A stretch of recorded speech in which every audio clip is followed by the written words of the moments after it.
Yeah. Let's go. Cut it, cut right. Carolina Panthers. For life. It's on, baby. Let's go. Bah, bah, bah. This ain't a rebuild. This is a recharge. We got a new squad. It's time to ball out. It's time to go hard. It's time to ball out.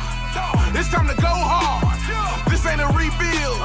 This is a recharge. We under new rules. We got a new squad. It's time to ball out. It's time to go hard. It's time to ball out. Justin Fields would be the perfect quarterback of the future. Our new Cam Newton-like player. He would be able to dominate the game, change the game. A phenomenal player at Ohio State and Georgia. He would be the future of the team. Handing him the keys right now, ready to go. I've been a Justin Fields fan since he was on QB1, the show about high school quarterbacks. I loved him then. He reminded me of Cam then. And I would just really love this decision, really love this pick. Had to take him. The only quarterbacks off the board at this time was Trevor Lawrence, of course, number one pick, and I think Zach Wilson went before him. But definitely would love this pick. Definitely would love for this to actually be a true pick. Justin Fields, quarterback out of Ohio State. Alex Leatherwood, phenomenal player out of Alabama, very versatile, played tackle and guard in college. Pretty much won almost every award you can win as a lineman. Phenomenal player, helped Alabama have a crazy offense this year. Paved the way for a lot of yards for Najee Harris and allowed Mac Jones to have a lot of time. He was a guy who definitely could have came out last year and decided to go back to Alabama, which was a little surprising. But would love to get him in the second round. He didn't have the best Senior Bowl, would be my concern. But he's put out enough film that showed that he's an elite blocker. I think he only gave up like 2 sacks last year. Can even help you in the run game. But like I said, in the Senior Bowl, he struggled a little bit with very fast edge rushers. Something that he would definitely have to work on once he gets up to the next level, because everybody is fast. But phenomenal pass blocker, great run blocker, has a good base that allows him to be able to keep guys off his quarterback. With it, he has a lot of length for a guy his size. The third round, I decided to get our defensive tackles better. We cut KK short, and we're kind of young at defensive tackle. So I decided to add another guy to the rotation with Marlon. I don't want to say his name wrong, but Potu out of USC. Phenomenal run stopper at USC. Can work on his pass rush at the next level. But you can always develop that if you have the right defensive line coaches. He did get a little bit better with his pass rush in his last 2 years. Had a phenomenal Senior Bowl. His push and pull, he's definitely one of the best in his class. Of being able to control the offensive lineman and getting them out of the way to stop the run. Straight up baller out of USC. One of those poly guys that's, ready to come into the league and play defensive tackle. Definitely reminds me a little bit of Star Lotulelei, but definitely would love to add him and beef up the interior line. Then I decided to take a big corner, Israel Elm out of South Carolina. Kid coming from a college in the Carolinas. Big corner, big zone, long rangey corner, 6'4", 205. What I feel like we need, somebody who's the opposite of Dante Jackson. Israel is definitely, to me, a zone type corner, mostly covered 3. He does have better hips than you would think he would for somebody his size. But he may struggle sometimes with the smaller, faster receivers. But that's who you would put Dante on and let Israel take the bigger guys. 6'4", 205. I definitely think he can put a little bit more weight on his frame. Not scared to come up and tackle. He had like 80 something tackles in his college career. So you can even use him sometimes, maybe on some playing up on the line or blitzing. He's also a pretty good jammer. Of course, long arms is gonna help you jam, especially if you're fast enough that even if you miss, you can recover. So definitely a corner that I like.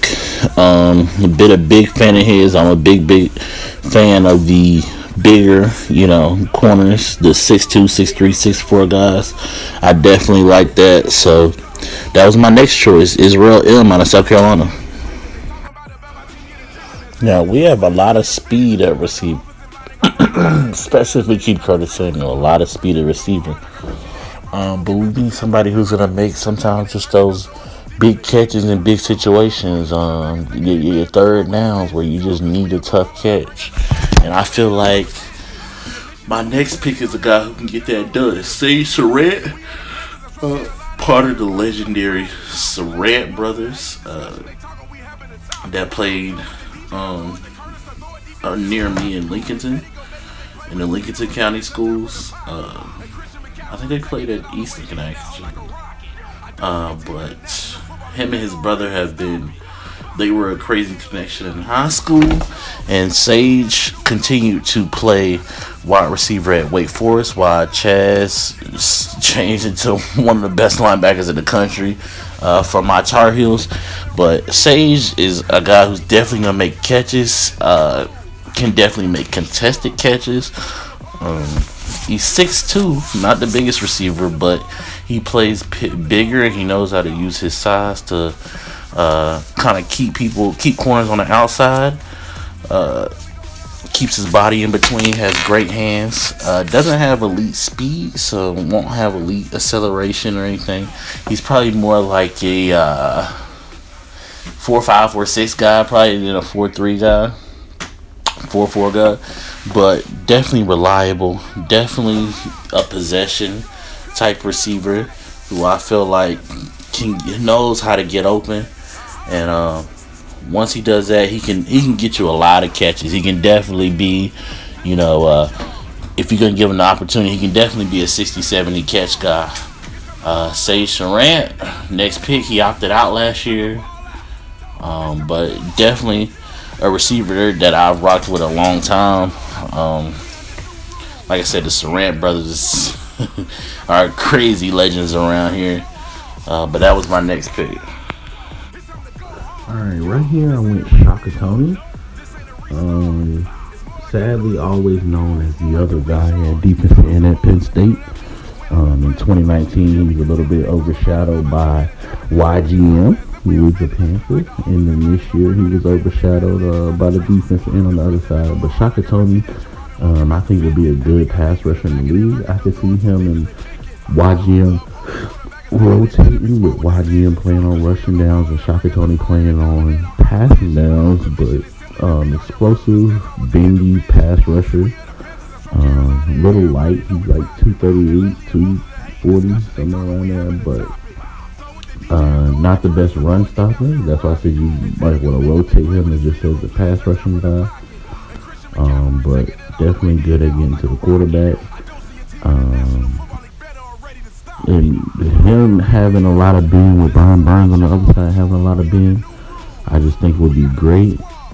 Shaka Tony was, if anything, consistent in college. Finishing with 20.5 sacks in 4 years. So, Shaka Tony. One of the last chance you guys from Independence was my very last pick for the Panthers mock draft. Kanoy Dean, a former basketball player turned linebacker. He's 6'6", very fluid, can run with a lot of guys in coverage, has very good hips that he can use to turn and run with tight ends, running backs, whatever you need. He also was a pretty good blitzer. He had enough strength to blow up like running backs and stuff who was trying to block him and get to the quarterback. Decided to come back for a very COVID-shortened year. I think Cal only got to play 4 games, and when you look at his stats, he's really mostly one full year after transferring, and then 4 games for this season. So made the decision to come back to try to improve his draft stock. Only got to play 4 games. Is why I feel like he could go this low in the draft, but definitely has talent.